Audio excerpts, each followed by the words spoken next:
The Lord be with you. And with your spirit. A reading from the Holy Gospel according to Luke. Glory to you, O Lord. One day, Jesus was praying in a certain place. When he had finished, one of his disciples asked him, "Lord, teach us to pray as John taught his disciples." He said to them, "When you pray, say, 'Father, hallowed be your name. Your kingdom come.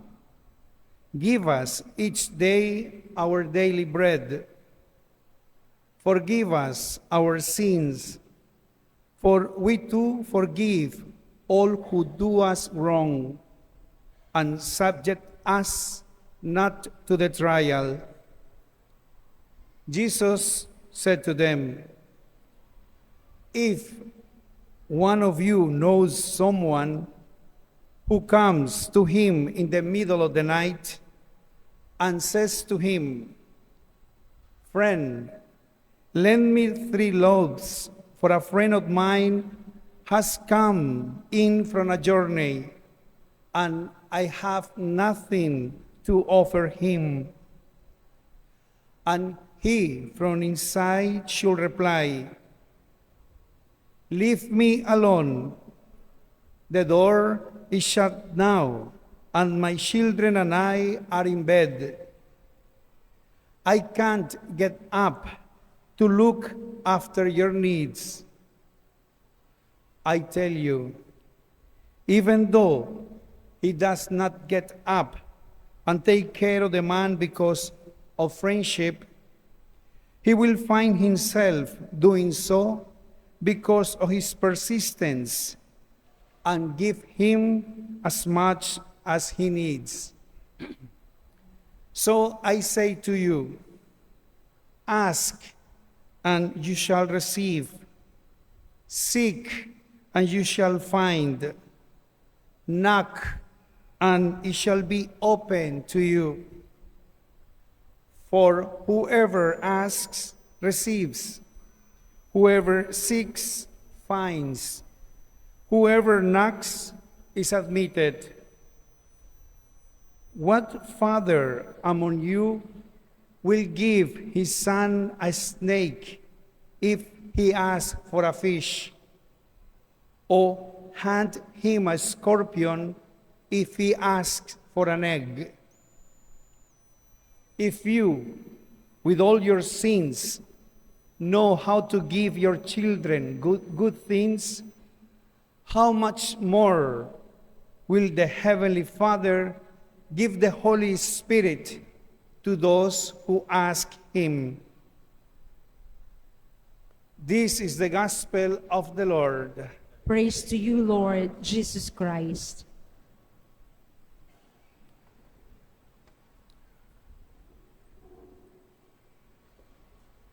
Come, Holy Spirit, bless this unworthy priest, that I may share with humility and with the heart, and that people listen with humility and with the heart. Come, Holy Spirit, come. Sisters and brothers, I'm happy to welcome si Father Nico Espinosa, SVD, from Colombia. Tama po. Pero si Father Nico po, studied in Tagaytay, was ordained in Tagaytay, speaks very good Tagalog.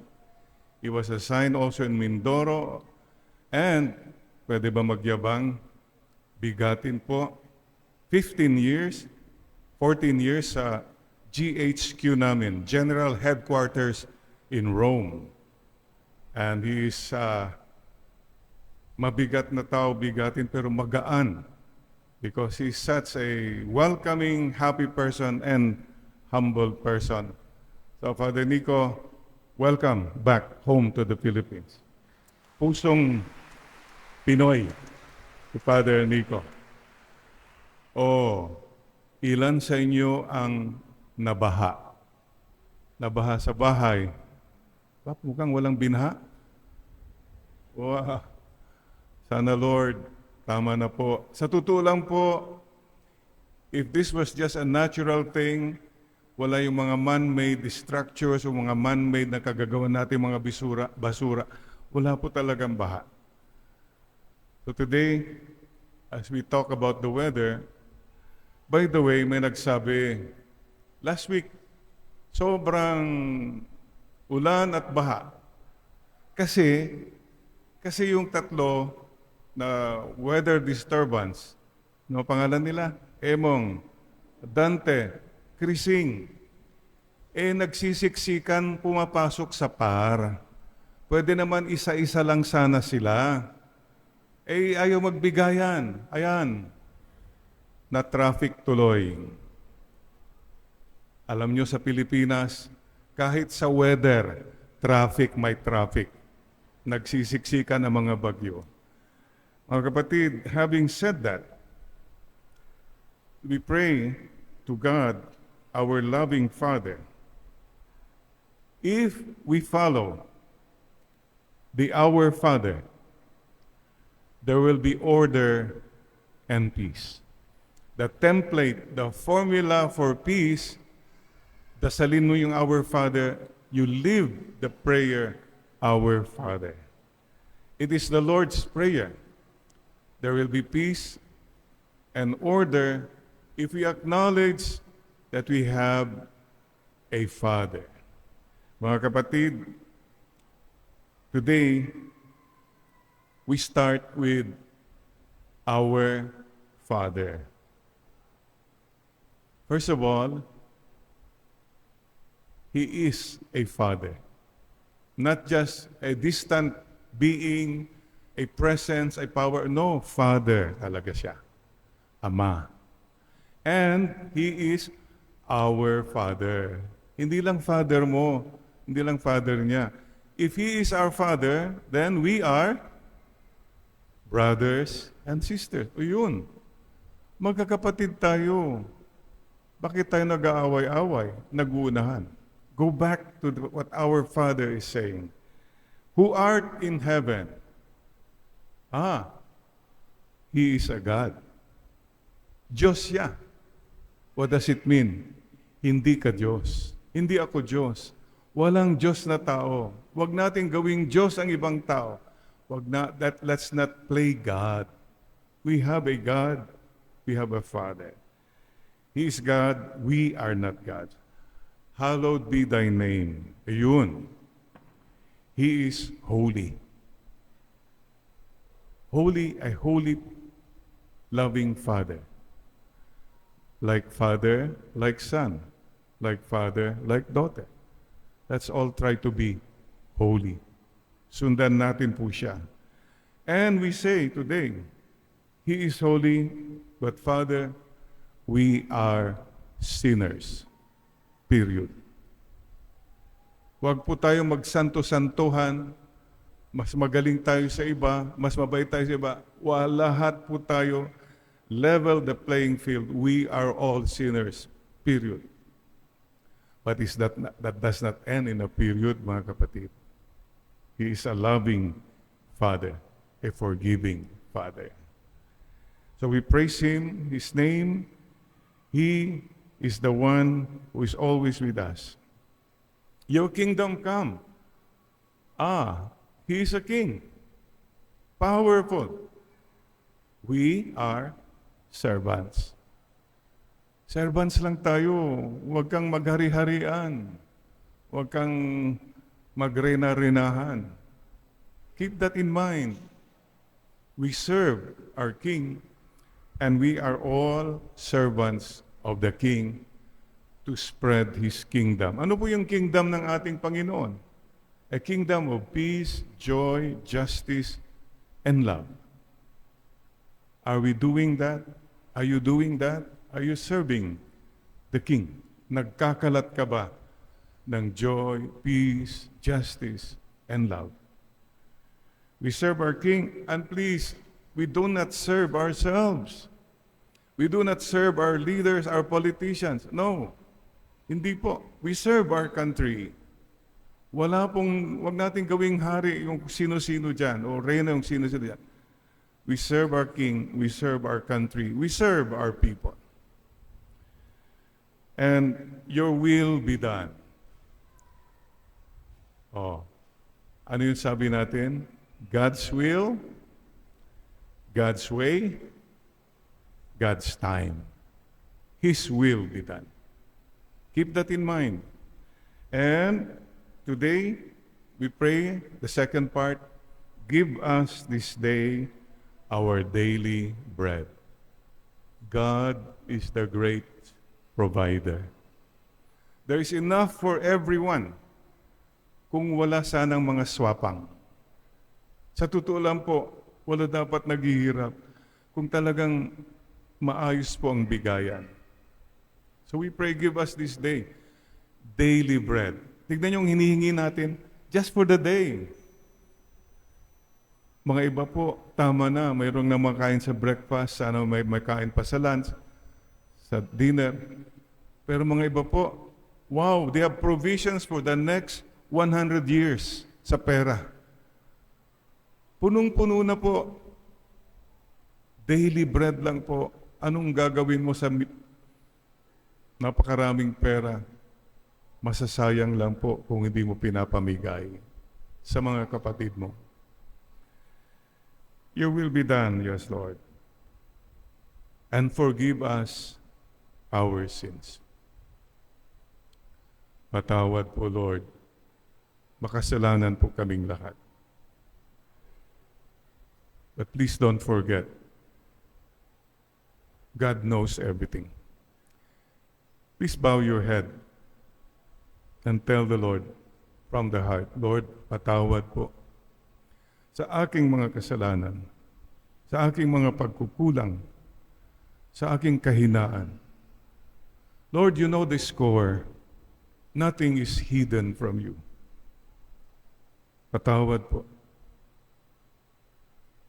Patawad po. At patawarin po nyo ang mga taong nagpapahirap sa mga ibang tao. Maawa po kayo sa amin. Maawa po kayo sa aming bayan, Pilipinas. Maawa po kayo sa buong mundo. Pero mga kapatid, please don't forget, God is good, loving, and merciful. Ang Diyos mapagmahal at mapagpatawad. As we forgive those who sin against us. Mga kapatid, in your moment of quiet prayer now, patawarin mo na rin mga taong nakasakit sa'yo, nakakasakit sa'yo. People who make life difficult for you. Forgive them. Lord, I forgive them. Bahala na po kayo sa kanila. I pray for them. Bahala na po kayo. At kung sinabi mong bahala na kayo, huwag mo nang dagdagan, sige Lord, bahala ka. Kung gusto mong ma-stroke na sila, malugi na sila, huwag ka nang magbigay ng suggestion. Bahala na si Lord, okay? Total forgiveness. And Lord, lead us not to the test. Daming trials, Lord. Ilayo po niyo kami sa mga paghihirap. Ilayo po niyo kami sa mga tukso. Mga kapatid, tama po yun. Whenever you have a temptation, think now of your weakness. Any weakness. We all have a weakness. What does the Lord tell you? What does the Lord tell us? If you have any temptation, the first thing you do is pray. Dasal. Pray. Come, Holy Spirit. Come, Holy Spirit. Once you pray, the devil goes away. But number 2, nag-pray ka nga, nakakapit ka pa rin sa temptation mo. What you should do is, you flee. Lumayo ka. Sabi nga ng kanta, o tukso, layuan mo ako. Hindi kapatid, ikaw ang lumayo. Flee. Padre Pio told us that in any temptation situation, remember, the devil is like a dog on a leash, nakatali. Yung tali niya may limitasyon, mga siguro 2 meters. Kung hindi ka lalapit sa aso, hindi ka makakagat. So it's your call. It's your call. Yes, Lord, and deliver us from evil. The Lord is our shield. The Lord is our protector. Do not worry. Do not be afraid of people who hurt us. God knows. God shields us. God is the protector of the poor, the sick, the orphans, the fatherless, the widows. Remember that.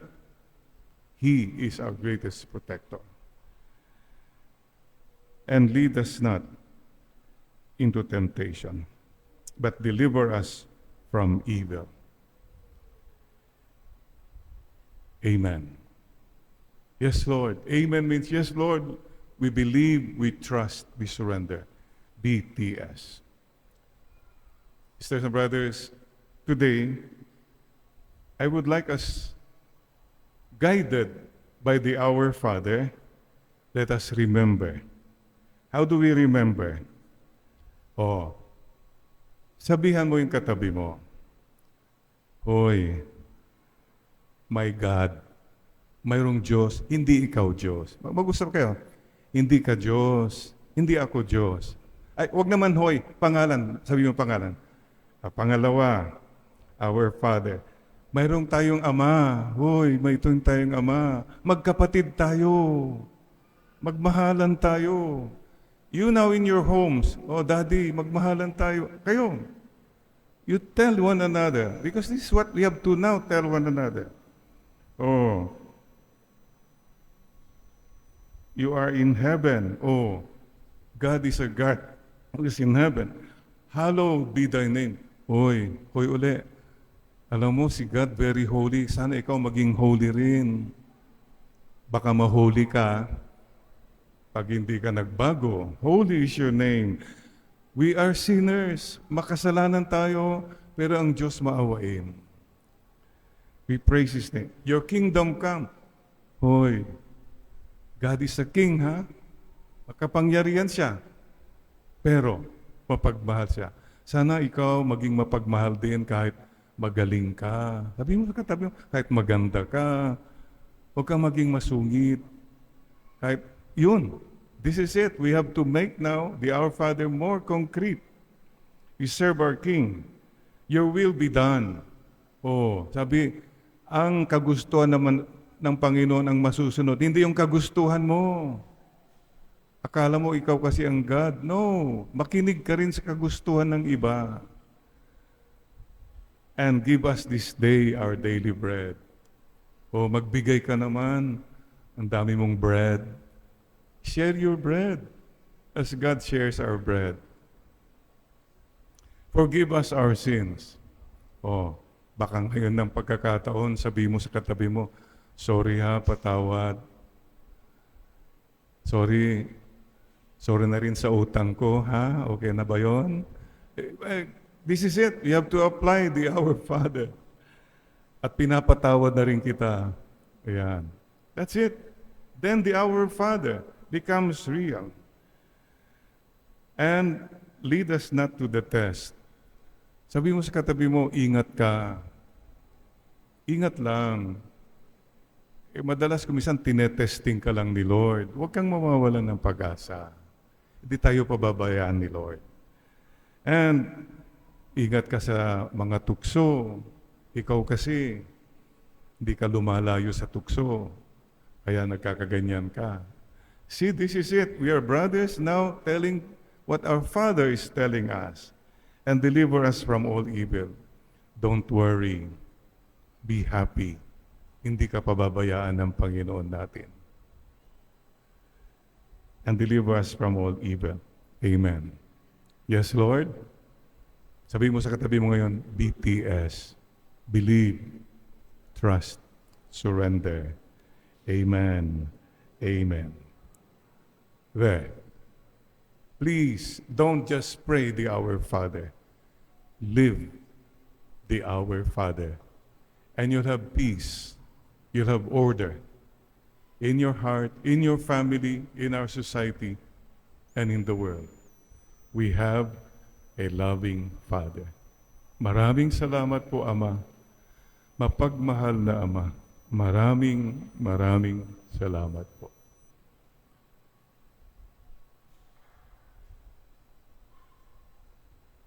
And please remember, your greatest dignity, my greatest dignity, is that you and I are children, anak ng Diyos. You're a son of God. You're a daughter of God. And we are brothers and sisters. Amen, Lord. Amen.